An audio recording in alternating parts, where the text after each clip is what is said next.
Good morning, and welcome to another segment of the Werff Report for January 22nd. Keep America Vigilant to 25. Truth.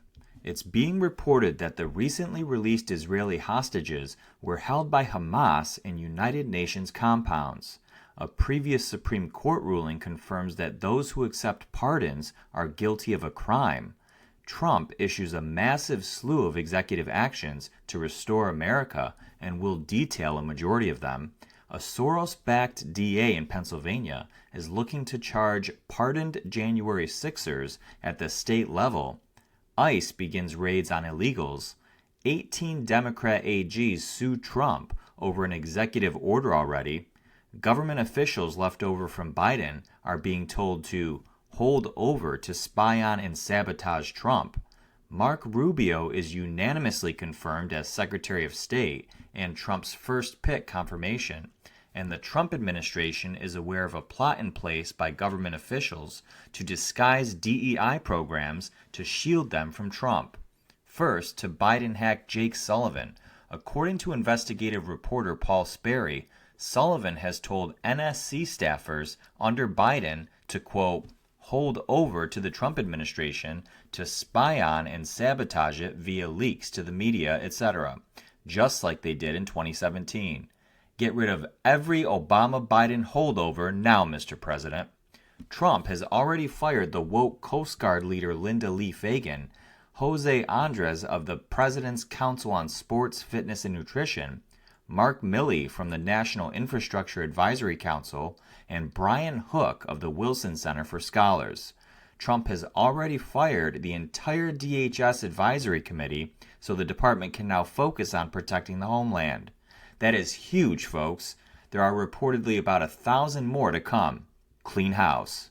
Marco Rubio has become Trump's first pick to be confirmed by the Senate unanimously as Secretary of State. A full vote on Pete Hegseth could happen as early as tomorrow, but an 11th hour affidavit from some very crooked people accuse him of abuse in his previous marriage. However, his former wife has already come out to refute it, saying there was no physical abuse. ICE has already begun mass deportations and raids on illegals as of yesterday, including in cities like Chicago and New York. The massive operation works to secure our borders and protect Americans from foreign criminals and terrorists, plus from those who just should not be here without going through the correct legal process. As part of a massive slew of executive action, Trump has prohibited the recognition as U.S. citizens of children born while in the U.S. to foreign national parents who are not subject to the jurisdiction of the United States, which is consistent with the 14th Amendment. However, 18 Democrat attorneys general have already filed suit against Trump over his order, doing what Dems do best by misrepresenting the 14th Amendment as if it grants all babies born in the U.S. citizenship, which is not the case. Trump's order states that the 14th Amendment has always excluded persons born in the U.S. that are not subject to the jurisdiction thereof. And he's right, folks. You can't come here illegally or temporarily, have a baby while you're here, and expect it to be granted automatic citizenship. It does not work that way. You know what else doesn't work that way? Preemptive pardons, like those dished out by Biden to the January 6th committee, Mark Milley, Fauci, and the Biden family. What Biden may not realize is that a presidential pardon, first of all, does not take effect unless the suspect accepts it.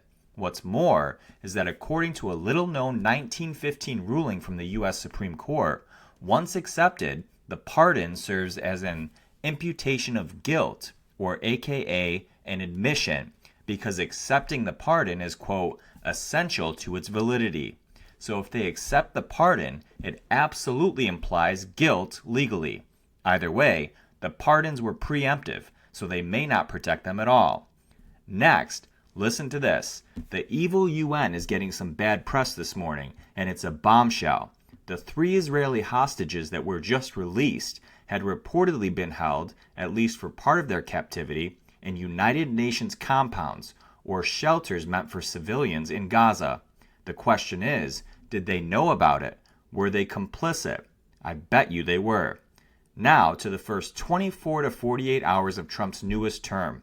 He has wasted no time in restoring America and taking it back from the deep state swamp. We are now going to go through the majority of Trump's actions so far, right here in one place. What he's done already is astronomical. You do not want to miss this report, folks. Folks, here's where we ask for your help. YouTube and other platforms continue to ban and punish our channel for our truthful reporting, previously labeling our content as, quote, harmful to the public. They will ban us permanently in the future. It's only a matter of when. So if you love the Werff Report, please help us out. Sign up for full segments at thewerffreport.com/register, where we can say exactly what we want without the censorship or suppression. Only $6.99 a month or $49.99 a year. We also have a new lifetime subscription option where you pay $99.99 once and you have the Werff Report for life. Sign up for a lifetime subscription at thewerffreport.com/lifetime. You can also make a one-time donation by clicking the donate button at the top right corner of thewerffreport.com to donate any amount you like and support us even more. We also ask that you follow us on our newest platform, Spotify. We truly can't do this without you, so please support us today. Go to thewerffreport.com to sign up or donate. God bless you all. God bless President Trump, and God bless America.